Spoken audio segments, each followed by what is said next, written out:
Boss എന്നുള്ള ഈ വിളി അങ്ങ് നിർത്ത്. ഞാൻ എത്ര മികച്ചതാണെന്നതിനെ കുറിച്ച് നിനക്കൊരു ഐഡിയ ഇല്ല അല്ലേ?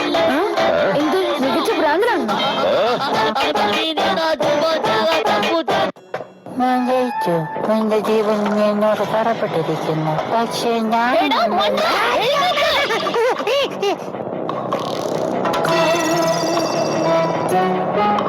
എന്താടി വൃത്തികെട്ടവളെ? അങ്ങനെ ഒരു മിഷൻ കൂടി കംപ്ലീറ്റ് ആയി.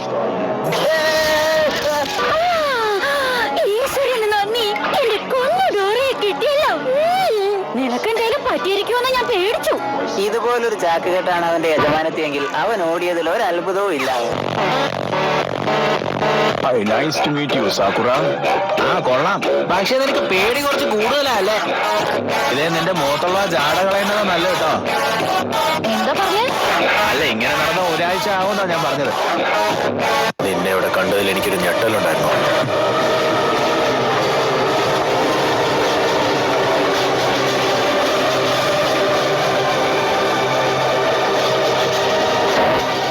അതിപ്പോ ഹൊക്കാഗെയുടെ ബ്ലാക്ക് ഓപ്സിൽ നിന്നും ഇതിൽ കൂടുതലൊന്നും പ്രതീക്ഷിക്കാനില്ലല്ലോ.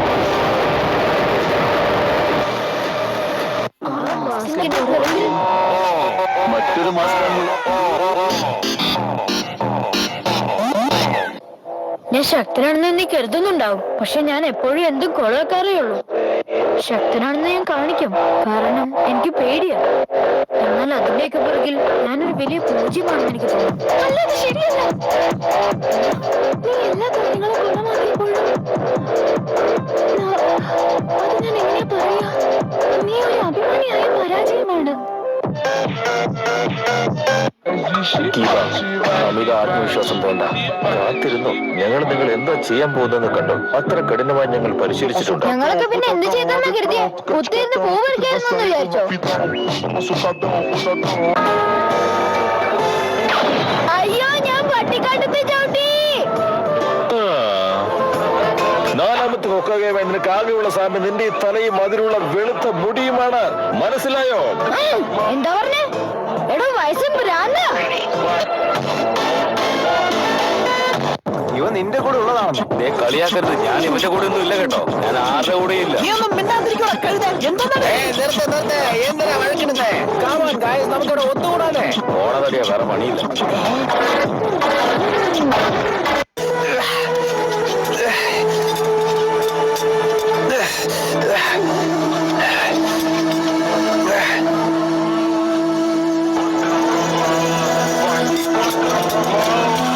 നല്ല തമാശ.